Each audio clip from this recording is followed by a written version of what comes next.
Le design, en fait, il nous entoure au quotidien. Pour nous, c'est vraiment ce mélange du fonctionnel et du beau. C'est notre rôle au quotidien, puisqu'on passe nos journées à designer des espaces, des objets, de créer de l'harmonie dans les lieux qu'on dessine. Le designer, c'est l'art décoratif du 21e siècle ou du 20e siècle. Avant, on ne les appelait pas comme ça, on les appelait les maîtres ébénistes ou des maîtres assembliers.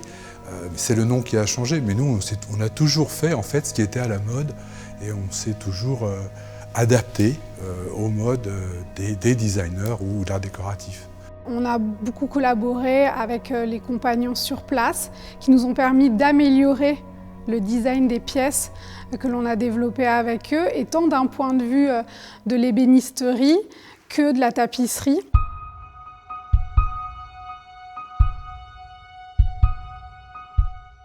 Ils ont une telle expertise qu'ils comprennent tout de suite le sens des volumes, le sens des proportions, techniquement, la solidité, comment on va adapter, parce que nous, c'est tout de suite la question, le designer design, comment ça va tenir. Il y avait vraiment ce rapport au geste, le côté historique avec tout leur savoir, c'est-à-dire que dès qu'on est arrivé avec nos premières esquisses, ils ont été capables de dialoguer avec nous, d'arriver à sublimer vraiment notre trait pour arriver à en faire un objet dans un monde réel et pas juste sur un dessin.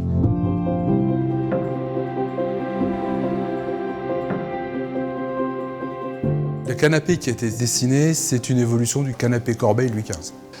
Ensuite, quand j'ai descendu les plans à l'atelier, j'ai mes gars qui m'ont dit « Ouh, Dominique, là, c'est pas facile. Hein. » Il y avait plusieurs enjeux dans la fabrication, parce que c'est un canapé qui est courbe. Il y a énormément d'ébénisterie. Il a une ergonomie qui est top, vraiment, en termes de confort. Du coup, il fallait trouver l'équilibre entre l'assise et le dossier. Il y a le travail des mousses, de la densité des mousses. Il y a le travail des coutures, la manière dont on va courber le bois, les bois sur lesquels on va travailler.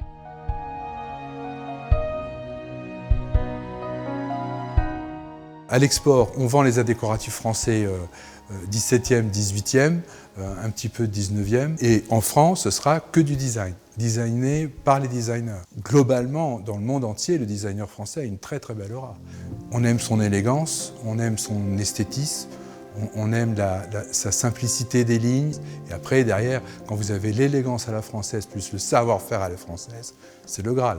Donc il y a vraiment une fonction au début de l'objet, mais après il y a toute l'histoire qu'il porte, par qui il a été réalisé, d'où il vient, par quoi il a été influencé. Ce qui est génial, c'est de s'inscrire aussi dans ce patrimoine peut-être et de pouvoir le transmettre.